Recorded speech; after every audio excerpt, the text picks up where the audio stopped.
response to extreme cold weather conditions to ensure that our homeless residents survive the dangerous cold. And the third one is the planning and the continued monitoring and intelligence gathering regarding migrants and the events that have unfolded in Denver and elsewhere that could potentially impact our local community.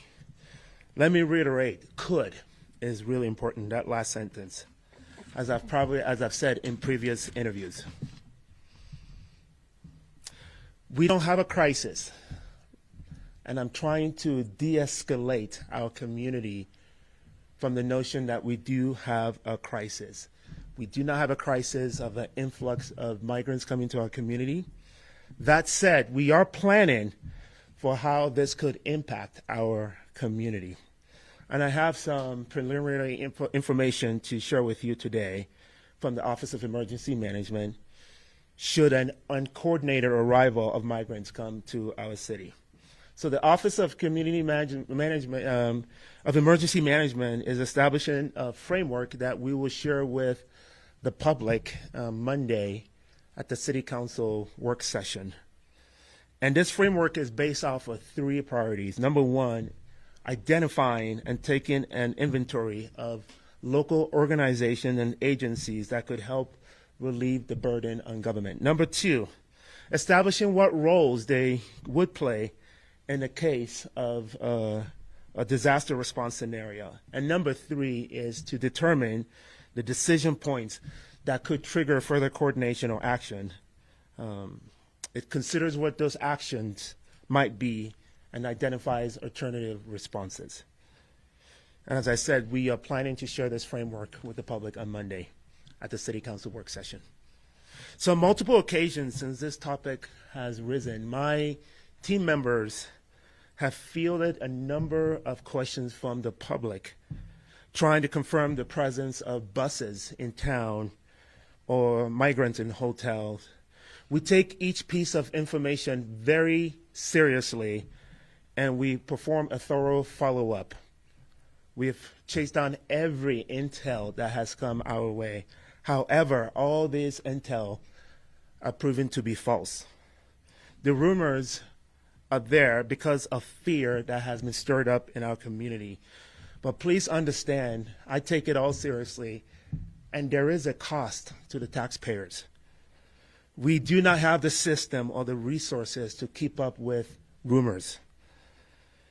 I want to be clear that the first time my team heard about migrants arriving independently of our city and the relationship we have on the state level, I first heard of this unsolicited information by one of our key nonprofit partners, which many of you are aware, Salvation Army. Captain Doug Hansen did the right thing to call me to give me a heads up. And through our Office of Emergency Management process, we're asking our nonprofits to share more of this information with us because it only benefits our community. In fact, last night I was on the phone with Andy Barton from Catholic Charities, just trying to pick his brain in terms of what he's seen or not seen as well. As I conclude this segment, there are a few truths to keep in mind. Number one, the migrant crisis, quote unquote, has the potential to further impact our area, regardless of the fact that I've said repeatedly, we're not a sanctuary city and we will not be a sanctuary city. As time limits are now, number two, as time limits are now placed in Denver shelters, migrants might independently come to our region. We don't know that. We're anticipating. Number three, because of that, we're actively planning and preparing for what may come, as I believe that's good leadership and what's in the best interest of our community. And number four, without significant federal action, there is no anticipated end to this thing. So we are dependent on our federal partners to do something. Again, we will have more of that plan on Monday. Number two, the shooting at UCCS. The Office of Emergency Management was also activated on Friday, last Friday, in support of our partners at the University of Colorado, Colorado Springs. What happened last Friday was tragic. We still grieve the loss of 2 lives, and I stand in solidarity with UCCS campus and our Mountain Lion community. We are Mountain Lion strong. I really appreciate the calm and compassionate response of UCCS leadership. In fact, I was with the UCCS Chancellor's Leadership Program yesterday, meeting with a group of almost 40 students, talking about this. The calm and compassionate response of the UCCS leadership has been so helpful, and the healing process is underway. Understandably, the students, their family members, faculty, and the staff members are still in shock after a medical emergency resulting in the death of a nursing student early last week, and then Friday's double homicide. I actually spoke to the student yesterday who was a roommate of the deceased nursing student. The struggle is still real for them, and I do appreciate Chancellor Jennifer Sobonet and her leadership and that healing walk that they had to help the community start to begin the healing process. I want to reiterate to the campus that this city stands with them. We are Mountain Lion strong. I also want to thank the UCCS Police Department for its quick response, for their professionalism, and also their collaboration with the City of Colorado Springs. I'm also thankful to the Colorado Springs Police Department and our homicide unit for the investigative efforts that led to Monday's arrest of the suspect. The CSPD team worked in lockstep with the university police to ensure the safety of the campus over the weekend and to quickly locate and detain the suspect roughly about 72 hours after the isolated incident. While the investigation indicated no imminent threat to the existing community, we acknowledge that this was a stressful weekend for the UCCS community. I've heard from the community members, perhaps you've heard from them too, the frustration around the delay of the information. It's really important to know that we do not want to jeopardize an active case, especially when there's a suspect on the loose.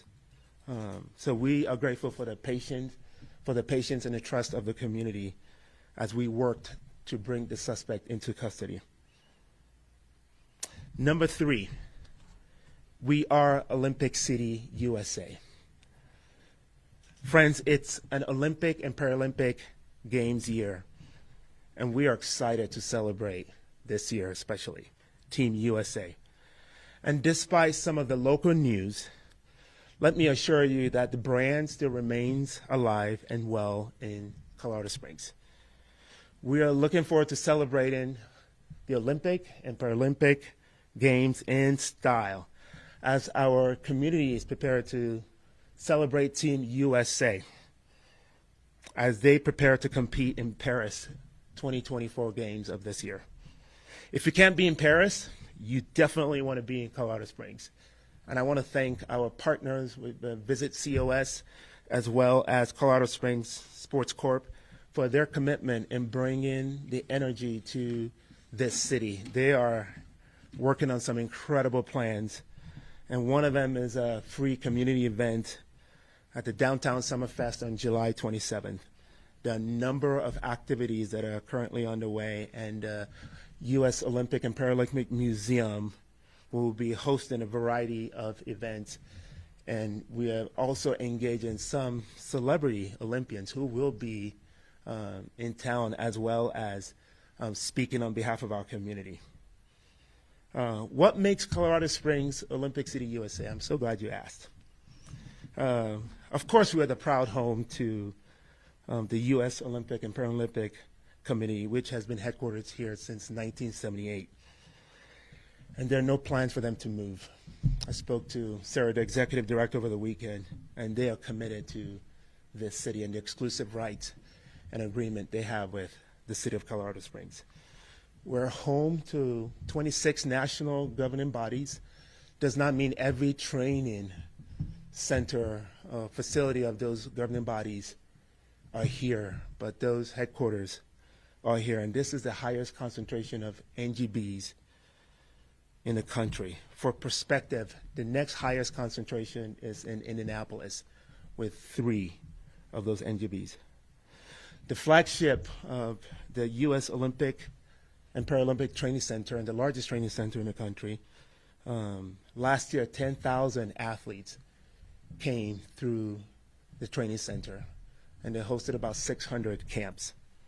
We have other world-class training facilities and natural training grounds across the country, across our city, including the historic Broadmoor World Arena, the Manitou Incline, the Velodrome in Memorial Park, and many more. While we're by no means the only community where Olympic and Paralympic hopefuls train, they train in about 40 out of 50 states all over the U.S., our sports ecosystem is strong and diverse. And our tagline of Olympic City USA is not just due to this fact, but it's also granted to us by the exclusive trademark from the U.S. Olympic and Paralympic Committee. That said, the questions we've been receiving is a great opportunity. It welcomes for me the opportunity to engage with our NGBs and our local CEOs and not take that relationship for granted. So I'm currently in conversation with a couple of CEO friends and who work for some of the local NGBs, and we'll be meeting with many of the CEOs so that I can do a listening session with them as well. We want to make sure that Colorado Springs is the best place for our Olympic and Paralympic sports in the U.S. So continuing in our city's long and proud tradition of supporting Team USA, we can't wait to celebrate and cheer our home Team USA athletes in Paris. All right, I said there were 3 things, but I lied. There's a bonus 4th. So hang with me, then I'll open it up for questions. So I want to talk about housing. That's a bonus 4th. As you know, housing remains a top priority and need in our city. And I'm proud to report that we are still moving the needle. We've had a number of positive housing announcements over the last several weeks. And while each of them are important on their own, when you think about it in close succession, together they actually make a huge impact. So our community has a lot to be proud of, and I'm going to quickly recap just a few announcements and a few successes. Number 1 is the Bentley Commons groundbreaking, which I attended on January 30th. Bentley Commons will add 168 affordable new units to the market with rents at 60% below the area median income. Bentley Commons will offer more than just housing. It will be a hub for connection, a place where neighbors become friends and friendships become the foundation of a supporting and caring community. That project joins several other developments that bring much needed housing to southeast Colorado Springs, including Panorama Heights, the Village at Solid Rock, Paloma Garden, and Draper Commons. I feel like southeast Colorado Springs is crushing it. Number 2, we fortify and Proposition 123. We were the first city to opt into the Proposition 123 funding to unlock state funding for much needed housing in our city. We Fortify is a local nonprofit, and they were named one of the first recipients to receive this funds to the tune of almost $500,000. This project is led by Shelley Jensen, and it would help create, and her project will help actually create housing for missing middle income earners. Think about your teachers, your nurses, sometimes your firefighters and police officers. So by way of recap, Proposition 123, to continue to unlock these funds, every community has to commit to a number of housing projects that they would do per year. And in Colorado Springs, that is about 2,274 units that we would commit over the next 3 years. All right. Speaking of receiving grant funding, we have received funding from HUD as of recent. I'm excited that that money has come to our city, and Colorado Springs and El Paso County, we're receiving our fair share. And that $2.8 million will be used for housing, but even more so to help end homelessness.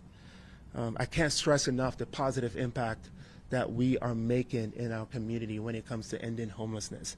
We've seen a 17% decrease in the number of unsheltered people since 2019, which is significant, and no other city in Colorado is experiencing this positive impact. In fact, Mayor Kaufman from Aurora is going to be visiting today to Colorado Springs to learn more about our successes and how they can incorporate that in the city of Aurora. I give this credit not just to the city, but truly, when people ask me, what do you think Colorado Springs is doing well? It's an incredible collaboration between government, local nonprofit, housing advocates, our police, fire department, our municipal court, and I can on and on and on. As you can see, I've often said it's a all hands on deck approach, not just one partner. It requires a village of partners to help solve this problem. And finally, before I leave it up, open it up for question, I want to end with my support for the Colorado Senate Bill 106, which is a construction defect litigation reform. I mentioned this in my State of the City. I've made this one of my top priorities for my city and also to help represent the state. And I believe this bill has the potential to make a difference in unlocking entry-level housing, much-needed entry-level housing, condos that we need in our community. There's not one city or community in this state that is not immune to this challenge. And we want to unlock housing for first-time home buyers, for young professionals, for older adults wanting to downsize, for middle-income workers, such as first responders and educators, as I've mentioned. Our city will benefit if this legislation is passed. I've written a letter. I've joined some other mayors in a letter.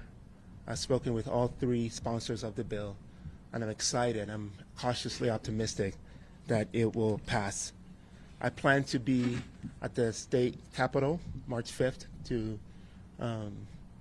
give a testimony, and as well, I'll be involved with the press conference there as well. Thank you for the opportunity to give you an update on what we're doing at the city. At this point, I'd like to hear your questions. Mayor, how many migrants are here in Colorado Springs or come here to Colorado Springs? We don't know that. We don't know that. So a couple of things. One is that our Office of Emergency Management is in active communication with the Denver counterparts. So since day one, since I began at the office, I've asked that we pay attention, that we know what we're dealing with, because I don't want to be caught off guard. So in terms of that coordination between two offices, they haven't sent any migrants our way, but what we do know is some of the migrants that are coming to our city are happening organically. We believe that it's coming through residents in the Denver area who are trying to help, nonprofits who are trying to help. And so really the only official way of and numbers that we have had has been what Salvation Army has shared with me. And I will, so that's, yeah. Quick follow-up. If the city isn't able to track how many migrants are coming in, how can it respond to the situation? That's a great question. And that's one of the things you see in the framework, is that we're bringing all the partners together so that we're talking amongst ourselves. I'm trying to remove the politics from it. I'm trying to remove the heightened. My fear, to be honest, my fear is that if we keep the politics going, some of these partners will go dark. They will go underground. And they're the ones I'm actually depending on to communicate with me. So we have the ability as a community to respond. So if we keep the politics away from it, we bring our nonprofit partners together, we can better communicate amongst ourselves so we can I can get you that number. Yeah. Mayor Yemi, we've reported that some Olympic teams have left Colorado Springs for North Carolina. Even more are in talks to also move the base of trainings from here in Colorado Springs to North Carolina. My question is, if athletes are leaving, what makes Colorado Springs Olympic City, USA? As I've discussed earlier, and here's the thing, nonprofits, businesses, residents, people make decisions all the time in terms of where to be, where to live, where to move their business, where best to be. We welcome that. There are no issues around that. Many times we understand that they also have to make decisions around where the athletes are located, or where the best place in terms of their training is. I mentioned that we have athletes all over the country, at least 40 out of the 50 states that that I'm aware of. So they're scattered all over the country, not just in Colorado Springs. But what makes Colorado Springs uniquely qualified to be Olympic City, USA, is we have this hub of Olympic activities that no other city has, whether it's a training center, whether it's the headquarters, whether it's a museum, whether it's the largest number of NGBs that are still here. And I've connected with many of the CEOs who have said, we're not planning to leave. Do we make decisions in terms of where around the country and around training and where athletes are? All the time, but doesn't mean that we're all ready to pull the headquarters. But if they do want to make decisions around what is best for their organization as well in terms of where to locate their headquarters, I would do my best to help them stay. But I don't fault them for constantly thinking where else should we be thinking about being around the country. Mm-hmm. Your chief of staff is on record writing over the weekend that teams have left are very, very small.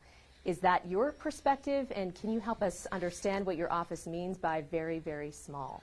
Yeah, so in my conversation with Sarah, the head of the Olympic Training Committee, she also confirmed that some of the teams, some of the groups that have left, maybe the organizations with 5 employees, 6 employees, 7 employees. I am actually trying to wrap my head around who's left and who's not left, because similar to the migrant crisis, there's just a lot of narrative that is happening around this. So my best, the best way for me to know some of the answers to what you're saying is to connect directly with the NGBs, which is part of my next step. But according to the article, I believe I was notified that there are 3 potentially organizations that have moved, and I think there are already 4 actually. Okay. With many more to follow potentially. Okay, I haven't heard that. So, and we've asked for some of that information, and we've not been granted that information.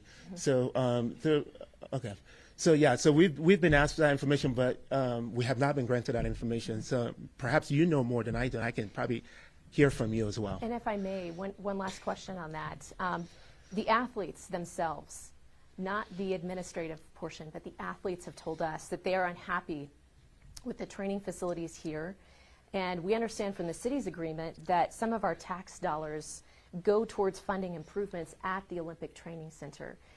At the city's perspective, what can you do to regulate the USOPC? Is there anything that you can do to have some oversight as to the quality of what we offer our athletes here?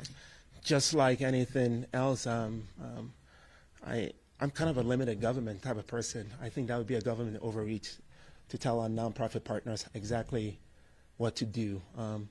But you have my commitment. I've already spoken that I'm in touch with Sarah, in touch with a number of the NGB CEOs, a couple of them actually personal friends of mine. So is there something I can do? Absolutely. In terms of just understanding and listening where the needs are, where the concerns are, and that's just good governance and good leadership. But I can't tell them what to do ultimately. Yeah, thank you.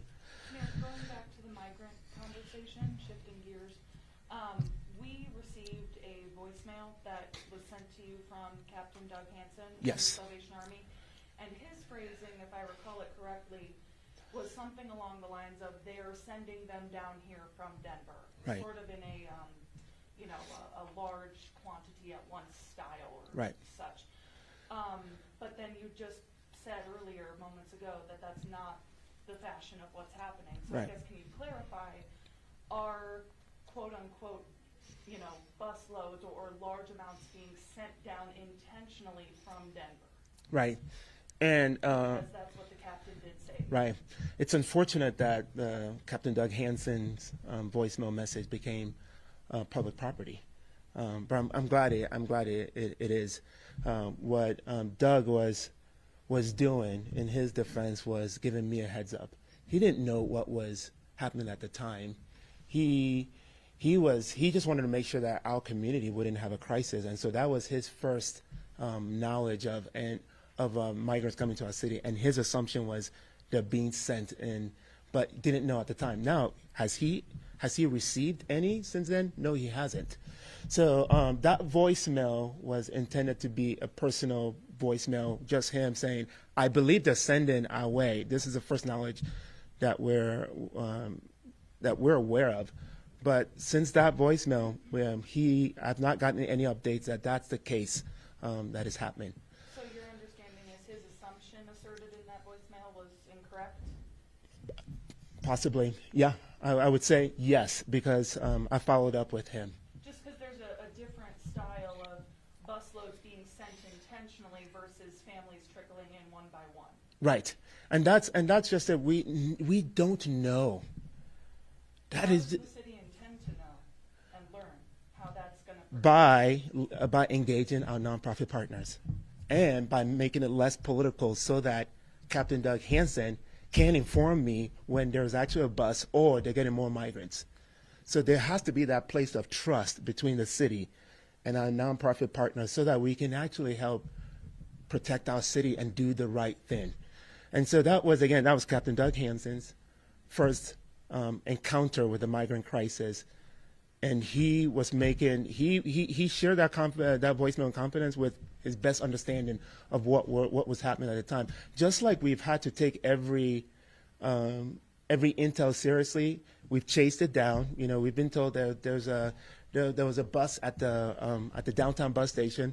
We sent our team there. There was nothing. So often what we're told may not always be the reality, so at the end of the day, we have to get to the facts. And that was intel that was given to us. As you do more homework, you begin to realize what's true and not true.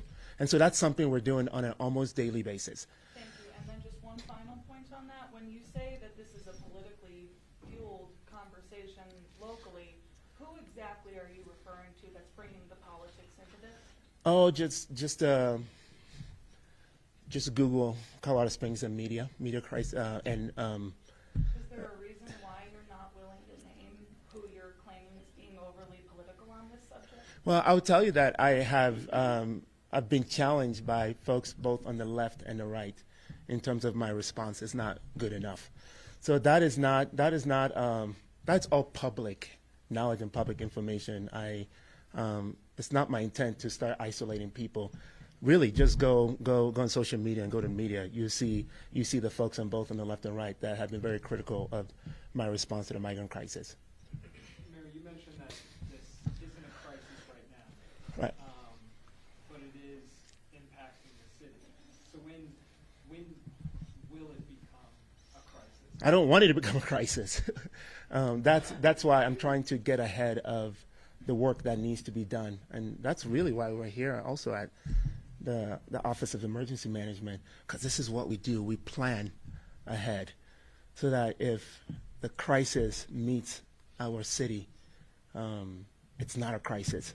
So and the good news is that I don't expect, I think Denver has received maybe 40,000 migrants, and Denver has been targeted because they're a sanctuary city. I'm not worried about that type of crisis coming to Colorado Springs, because we're not a sanctuary city. But what I am more concerned about is if Denver gets overwhelmed and we start organically seeing migrants into our city, how do we respond? So that's our own version of what the crisis could be. What makes it a crisis? I feel like that's such a gray area. I mean, we're already seeing the impact of food banks running out of food, things like this. What makes it a crisis? You might have more information about food banks running out of food than I do. So if you have that, please let me know. Again, we take every information seriously. I told you that I spoke with Andy Barton from Catholic Charities, and I asked him for his number, so you might be interested in this. They serve about 2,500 residents a week. And what he said is that, hey, Mayor, we're seeing asylum seekers, is what he used, the language last night, come to our community, but they're less than 1% of the people we serve. We have some Spanish speaking staff members, and they're able to ask the questions, so we're able to get some information. But he goes, it's not impacted our food supplies. It's not. He goes, there is no crisis on my standpoint. So understand that we are in touch with our nonprofit partners and that we want to do the right thing. Again, if there is a crisis with one of our local nonprofits, please let me know, because that actually helps the work that we do here at the Office of Emergency Management. Allison. What's the definition, though, of a crisis? Like, is it a specific number of migrants coming into the city, or what's your I do not have a definition. I'm using the word crisis because in the last 3 weeks, that's a narrative that's being used on social media and on the media, and on media, frankly. So the word crisis is not coming from. I'll tell you the reason why we say Denver has a crisis. I mean, having to cut the budget 15% to take care of the migrant issues, that is a crisis. Having numbers like 40,000 is a crisis. Having numbers around November, December, where there were busloads, now they're down to maybe 50 or 100. But that is a crisis. I didn't make that definition. I mean, you don't have to go too far to read to know. But in terms of Colorado Springs' experience in a crisis, that was given to me. And what I've been trying to do is de-escalate the situation to say, we don't have a crisis, but good government and good governance is to be prepared ahead of a crisis, whatever that means or looks like. And when you talk about federal resources, what does that mean? What do you want to see happen? Federal resources, I don't know if I've talked about federal resources per se, but I mean, that's an area we are actively looking at, and that comes through our county partners in terms of public health, Department of Public Health, and the Department of Human Services. And so in terms of federal resources that are available to us, we depend on our county partners. Understanding the city of Colorado Springs, we're the largest city in this region out of the 8 municipalities that reside here. And none of our cities, especially Colorado Springs, we don't have a Department of Human Services. We don't have a Department of Public Health. We don't have shelters. That is not my primary job. My primary job is threefold: is to keep our community safe, is to ensure the maintenance and the care of our public infrastructure, as well as caring for our parks, and that is as determined by city code and by city charter and by law. So when we talk about the migrant crisis, it's really also understanding that when it comes to federal resources, we have to work with our county partners in terms of those opportunities. Back to the Olympic athletes, if I may. About 2 more questions. Can we do one for Allison, and then can we do this? Has anyone else not asked a question that wants to ask a question? Okay, go ahead, Allison. I want to ask about the shooting at UCCS. You talked about not wanting to jeopardize an active case. Right. The reality is there was a campus community and the surrounding community around UCCS this weekend that were being told there is no safety concern, but in Right. reality there was no one arrested. What message do you have for the community that is sitting on pins and needles waiting for I know, Allison. That one is